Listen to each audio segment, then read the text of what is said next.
Eh, Selamat pagi teman-teman semuanya. Semoga dimanapun kita berada, kita selalu diberikan kesehatan. Oke, baik. Kali ini saya melanjutkan pertemuan dari yang kemarin ya. Kalau kemarin kita sudah membahas mengenai operator. Kemudian ada beberapa yang digunakan, bentuknya seperti apa. Sekarang saya akan melanjutkan lagi ke materi selanjutnya. Untuk materi selanjutnya, di sini saya akan membahas mengenai sekuensial. Apa itu sekuensial dan seperti apa bentuknya dan gimana implementasinya. Sebenarnya sekuensial itu tanpa disadari itu proses yang kita lakukan itu ada kaitannya dengan sekuensial. Nah, sekuensial itu saya share screen aja langsung.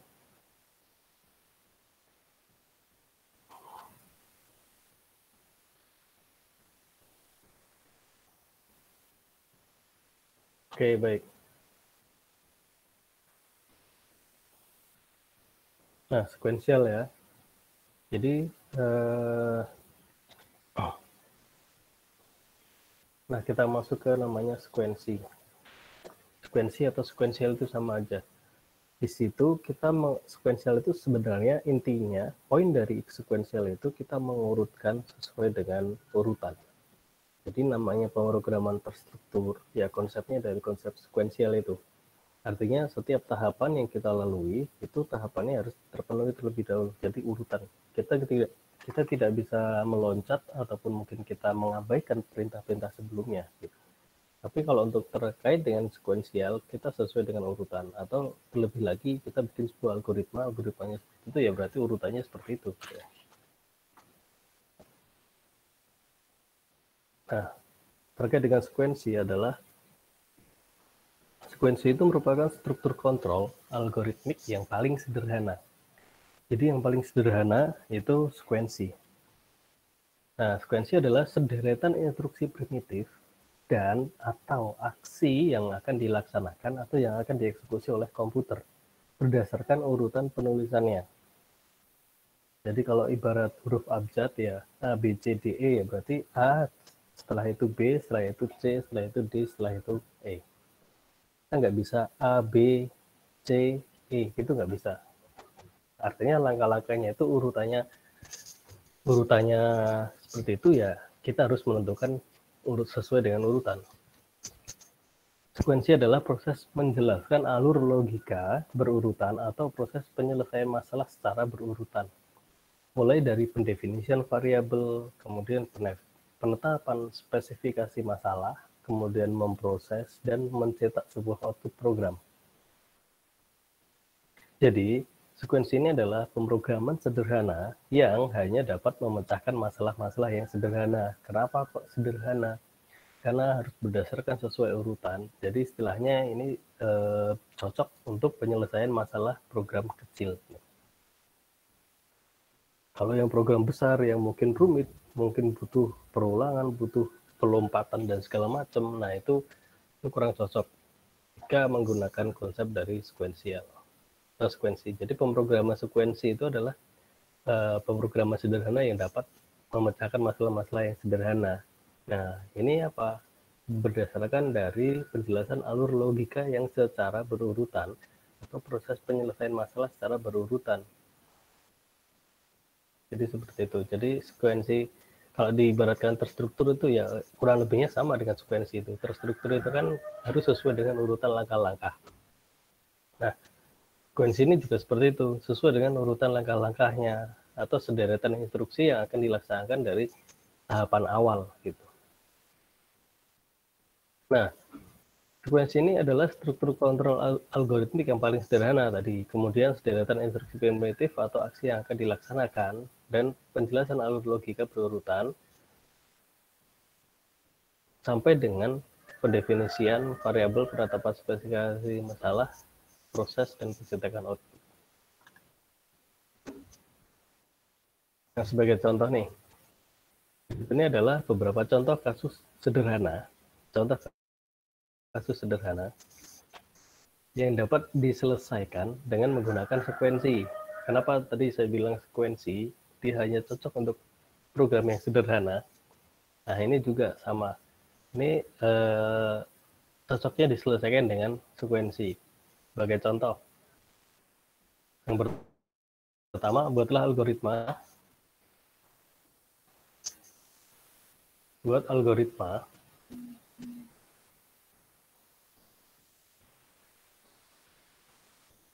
Buat algoritma, kemudian setelah membuat algoritma terpenuhi, kita bisa membuat sebuah flowchart. Setelah flowchart dan program untuk menghitung jumlah dua bilangan, baru kita membuat sebuah program. Jadi urutannya apa? Kita bikin algoritma dulu. Setelah bikin algoritma, kita bikin flowchart, kemudian baru coding.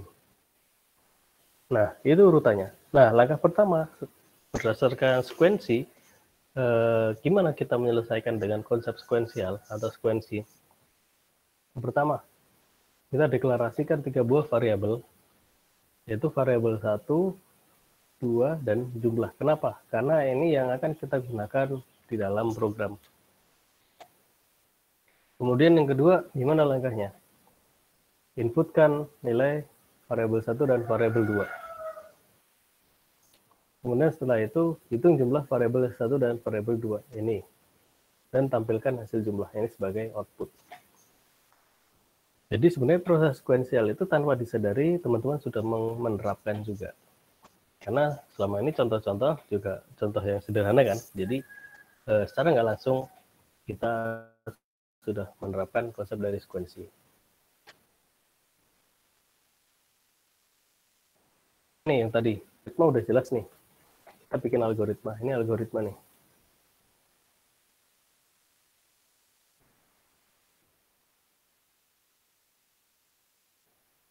Ini untuk codingnya. Dan ada flowchart-nya juga.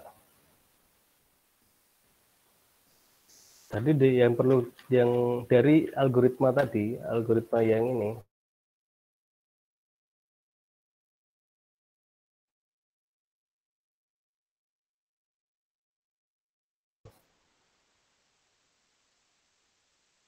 sebagai input, jumlah integer sebagai output. Kemudian setelah itu apa? Inputkan nilai variabel 1 dan variabel 2. Input nilai variabel 1 dan variabel 2. Berarti itu masih terdapat di dalam apa nih? Description nih. Description itu berarti kita menampilkan sebuah teks A sama B yang belum ada isinya. Kemudian di sini baru kita menjumlahkan dan ini outputnya. Ini semuanya sama. Mulai, kemudian ini apa namanya, A, B, dan jumlah. Ini variabel, lebih ke pendeklarasian dia. Nah, seperti ini. Kemudian di sini ada input. Ini proses masukkan, kemudian menghitung jumlah.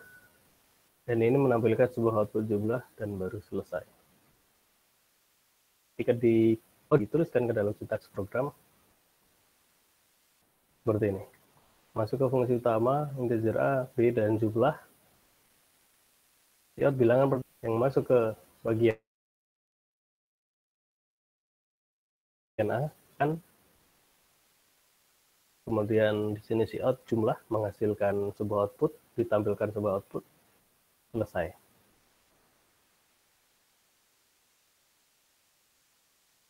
Jadi urutannya jelas. Kemudian kita mendeskripsikan pekerjaannya seperti apa.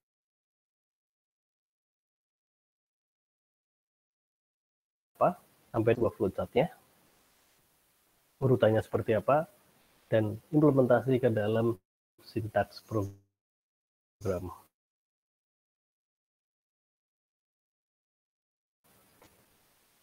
Kayaknya kalau nggak salah ada tugas juga ya, konversi suhu ya. Nah, ini bolehlah program konversi suhu dari Celsius ke Reaumur. Kita harus ngapain?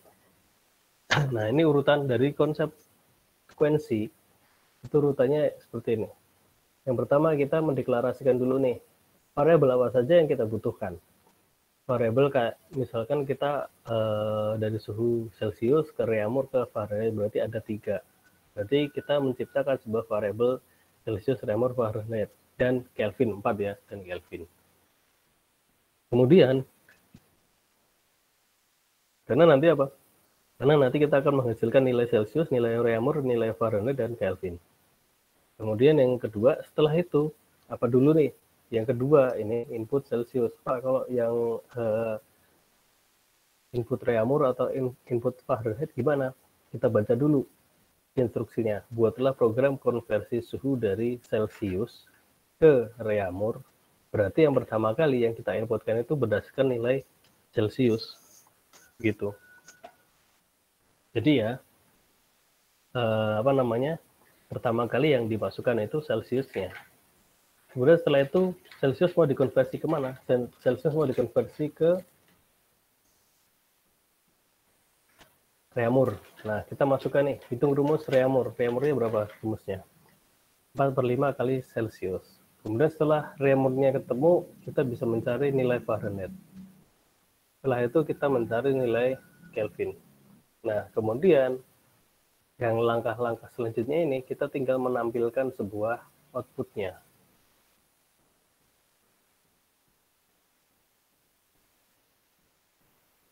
Sebuah output. Output dari apa? Dari perhitungan konversi suhu itu. Nah, penyelesaiannya nih, nah ini kita deklarasikan dulu nih, kita tadi butuh berapa variabel sih? Untuk mengetahui, biar gampang kita mendeskripsikannya seperti ini. Ini bagian deklarasi, oh kita butuh 4 variabel. Kemudian setelah itu kita deskripsikan nih pekerjaannya gimana. Cout Celsius, nampilkan sebuah bilangan Celsius. Kemudian setelah itu dia menghitung Reaumur, Fahrenheit, dan Kelvin. Baru di sini ini cout untuk outputnya semua.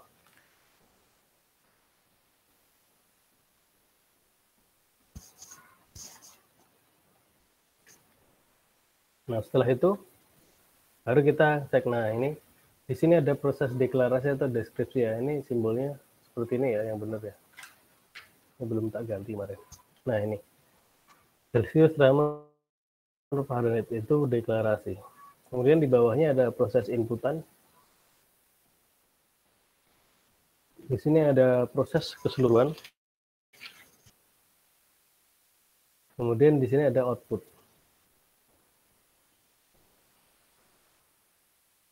Baru selesai. Nah, ini cara penyelesaiannya. Jadi kita mengurutkan nih, kita pertama kali kita membuat apa sih? Ketika kita bikin program, kita membuat sebuah deklarasi variabel. Oke, kita bikin deklarasi variabel. Butuh berapa variabel? Karena pertama kali sebelum kita membuat program, kita harus paham dulu ada berapa data yang ingin kita masukkan, kemudian ada berapa jumlah tempat untuk menampungnya, atau dengan kata lain, kita membuat sebuah variabel. Jadi itu harus jelas dulu. Kita nggak bisa membuat program secara cuma-cuma variabelnya dipikir belakang gitu, nggak. Itu nanti nggak ada tujuannya. Tujuannya apa? Karena tujuan membuat program itu kan menyelesaikan suatu permasalahan. Ketika kita tidak tahu permasalahan apa saja atau cara penyelesaiannya gimana, kita tidak akan bisa membuat program. Ngasal Pak, ya nggak mungkin lah. Apalagi terkait dengan deklarasi variabel. Berarti proses yang awal kali, pertama kali sebelum kita membuat program, kita paham dulu berapa variabel yang ingin kita pakai, dan tipenya seperti apa, dan untuk datanya apa saja yang kita perlukan. Itu kita paham terlebih dahulu.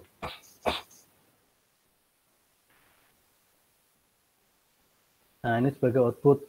Ini dari sintaksnya. Jadi kalau kemarin teman-teman mengerjakan tugas ya kurang lebihnya seperti ini. Ataupun mungkin nggak harus sama persis seperti ini, nggak. Yang penting poin pokoknya konversi nilai. Kenapa di dalam pemrograman itu kok nggak harus sama persis? Karena penyelesaian setiap orang antara satu dengan yang lainnya itu berbeda-beda. Jadi ya tergantung bikin algoritmanya. Jadi bisa bebas terserah, tapi yang jelas poin utamanya itu terpenuhi atau tujuannya itu terpenuhi.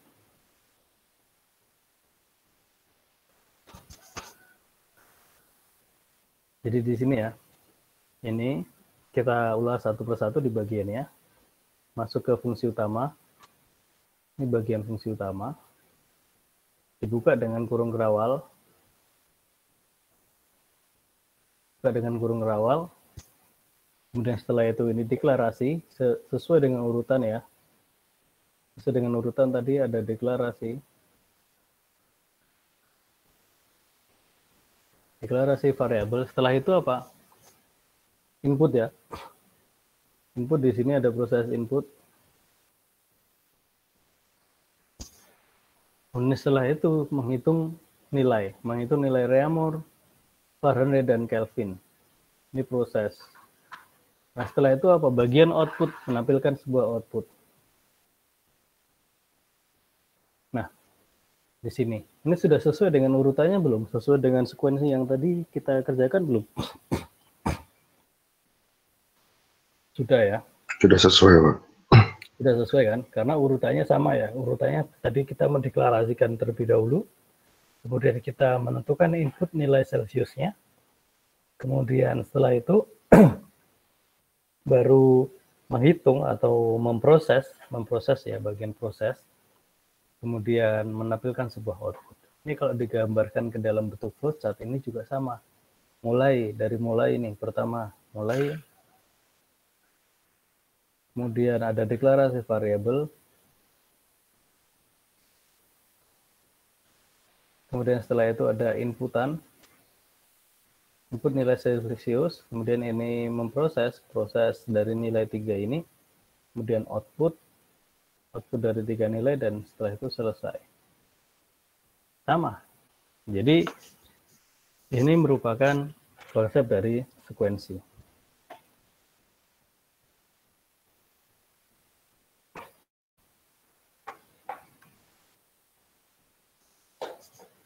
Nah, oke. Di sini sebelum saya membahas untuk latihannya, ada yang yang ingin ditanyakan mungkin dari teman-teman semua?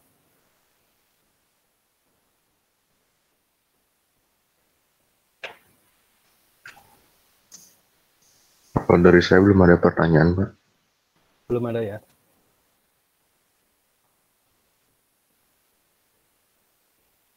Oke. Jadi konsep dari sekuensi tadi itu lebih ke urutan dari awal kita ketemu sebuah permasalahan, kemudian cara kita menyelesaikan, membentuk sebuah program atau membuat sebuah program itu langkah awalnya gimana. Itu yang dimaksud dengan sekuensi. Kita menentukan algoritma,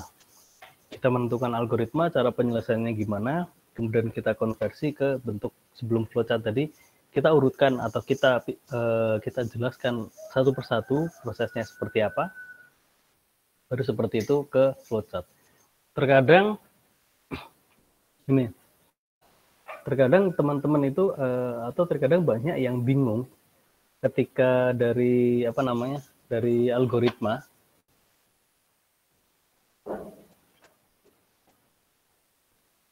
Nah, terkadang itu dari algoritma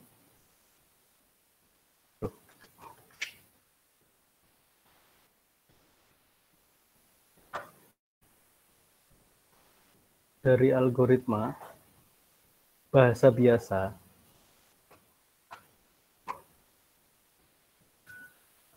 mungkin langkah pertama kita masukkan ini, langkah kedua kita masukkan ini, kemudian kita membuat dan segala macam itu ketika langsung diimplementasikan ke bentuk flowchart, itu mungkin masih banyak yang bingung. Tapi kalau dengan konsep sekuensi tadi, yang kita ada proses yang mana tadi pertama kita deklarasi, kemudian setelah deklarasi baru kita membentuk sebuah flowchart gitu.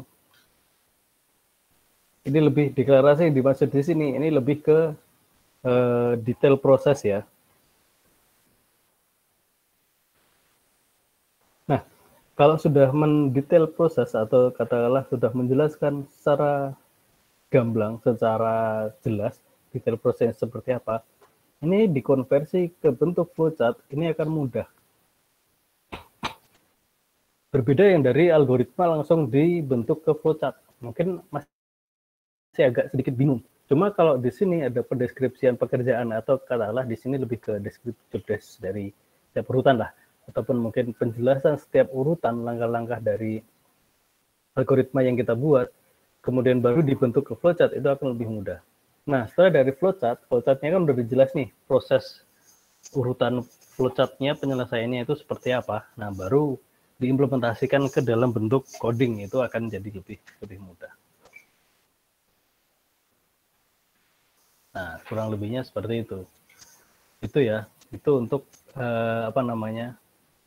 untuk konsep dari sekuensi. Jadi di sini setelah memahami konsep sekuensi dalam pemrograman C++, nah coba selesaikan masalah di bawah ini, sertakan juga flowchart dan script codingnya.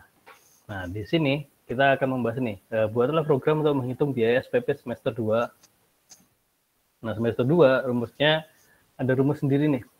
50% biaya sarana plus SPP tetap plus SKS dikali dengan SPP variabel. Berarti secara nggak langsung kita harus membuat langkah awalnya, kita membuat algoritma dulu. Kita membuat algoritmanya seperti apa? Kita susun nih. Ada muncul berapa langkah nantinya. Kemudian setelah itu kita menentukan berapa variabel yang kita gunakan. Berapa variabel yang kita gunakan. Kemudian setelah kita mendeklarasikan semua variabel yang ingin kita pakai, barulah kita menentukan flowchart-nya. Nah, setelah itu baru membuat sebuah program. Tentunya dikonversi dari flowchart ke kemana? Ke bentuk program. Kalau yang nomor 2, ini udah fix ya, karena kemarin sudah jadi tugas program untuk menghitung konversi dari meter ke senti ke inci, kurang lebihnya sama. Ya, seperti konvensi Fahrenheit. Kemudian bolehlah program untuk menghitung luas segitiga. Nah, ini kemarin kita juga belum. Oke, jadi kurang lebihnya untuk bentuk proses dari sekuensi itu kurang lebihnya secara garis besar itu seperti itu. Jadi ada tahapan-tahapannya. Kalau kita lihat dari langkahnya, nah langkah ini kan kita ibaratkan sebagai algoritma bahasa biasa ya. Di sini kita analogikan ini sebagai algoritma bahasa biasa. Nah, kemudian setelah itu baru kita mendeskripsikan detail dari algoritma tersebut. Jadi berbentuk seperti ini. Kemudian ada pendeskripsian setiap bagian atau setiap langkahnya. Setelah itu baru kita membuat sebuah flowchart. Nah, dari sini ke flowchart itu akan lebih mudah daripada dari yang langkah tadi ke bentuk flowchart langsung. Nah, setelah dari flowchart baru ke coding. Jadi ada beberapa tahapan. Yang pertama algoritma, kemudian setelah itu ada pendeskripsian setiap pekerjaan atau setiap dari ulasan dari algoritma yang kita buat. Setelah itu membuat sebuah flowchart. Nah, dari flowchart urutannya jelas, barulah ke coding. Jadi urutannya terhadap konsep dari sekuensial atau sekuensi itu tahapannya seperti itu. Kita dari mendeskripsikan, kita membuat sebuah algoritma penyelesaian terlebih dahulu, kemudian setelah itu kita mendeskripsikan dan mendeklarasikan dari setiap proses berdasarkan algoritma tadi, kemudian setelah itu baru kita membuat sebuah flowchart. Setelah flowchart, terakhir kita ngoding. Jadi tahapannya seperti itu.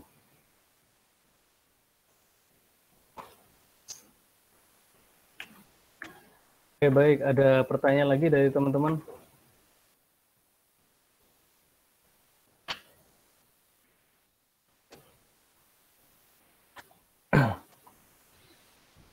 Untuk tugasnya ini berarti kita membuatnya komplit ya Pak? Mulai dari buat yang apa, algoritmanya sampai ke apa, dari pembuatan flowchartnya hingga pembuatan script coding ya Pak? Iya, betul.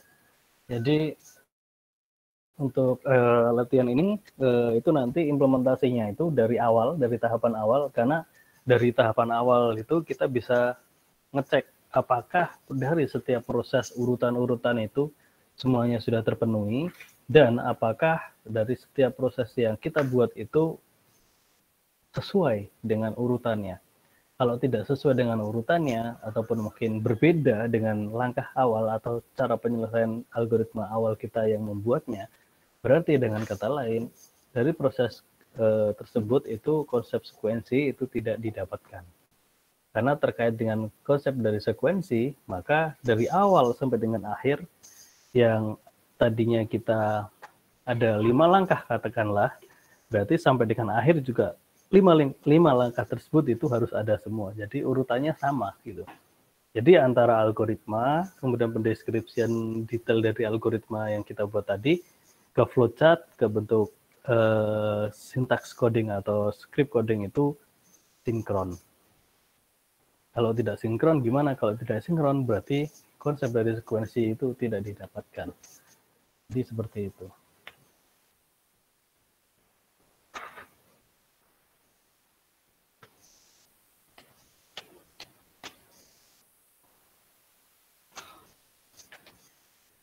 Untuk pembuatan flowchartnya kalau pakai Visio nggak apa-apa kan Pak? Kalau pembuatan flowchart saya bebaskan mau pakai Visio ataupun enggak. Dalam konteks ini kita hanya yang penting memahami prosesnya ya.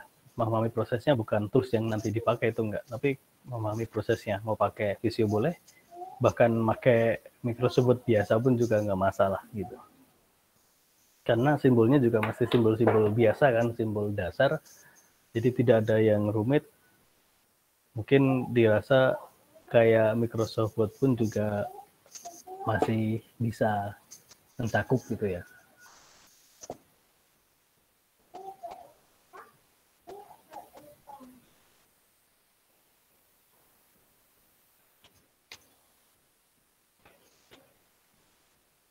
Oke, jadi kurang lebihnya seperti itu ya.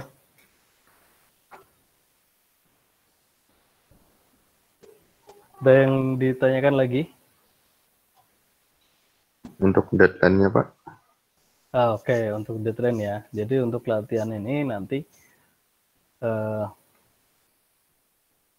2, 3 ya, ada 3 nomor ya. Ini kita pakai aja. Oh, nggak usah deh, ini nggak usah. Yang nomor 2 nggak usah. Nomor 2 nggak usah. Karena ini sama aja kayak konversi suhu kemarin. Jadi udah anggap aja sama ya. Jadi yang perlu dikerjakan itu yang nomor 1 sama yang nomor 3.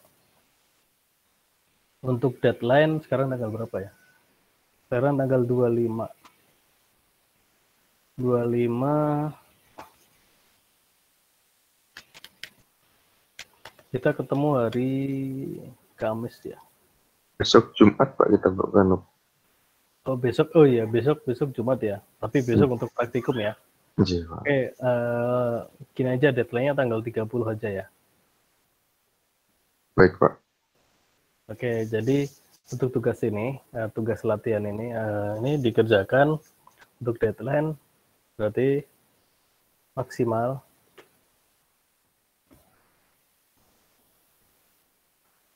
tanggal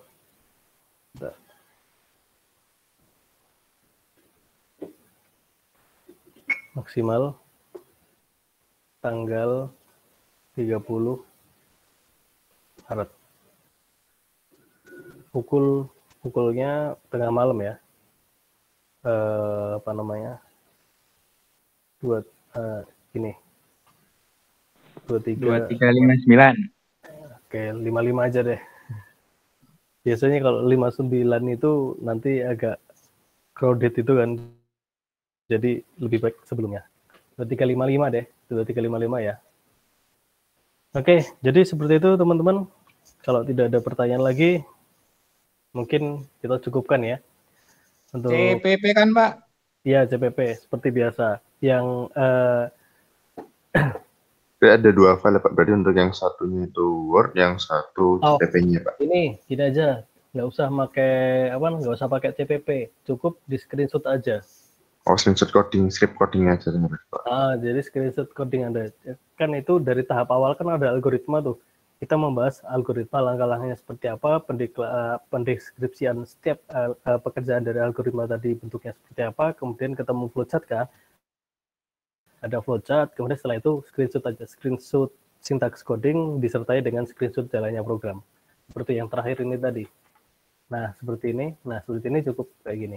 Jadi nggak usah pakai file CPP-nya nggak apa-apa, karena ini ada gambaran flowchart-nya juga, biar jadi satu dan mudah mengumpulkan jadi satu di Microsoft Word aja nggak apa-apa. Ya teman-teman ya. Ya Pak. Oke, baik, kalau gitu kita berakhir lebih cepat biar teman-teman bisa nyantai-nyantai juga. Oke, terima kasih teman-teman semuanya telah mengikuti perkuliahan di pagi ini. Sekian dari saya, kita jumpa lagi besok di pertemuan praktikum ya, karena kita masih ketemu besok juga ya. Kita ketemu besok. Saya akhiri. Bila itu saya, wassalamualaikum warahmatullahi wabarakatuh. Ya. Waalaikumsalam warahmatullahi wabarakatuh. Terima kasih Pak. Oke. Untuk materi saya upload di Waskita ya.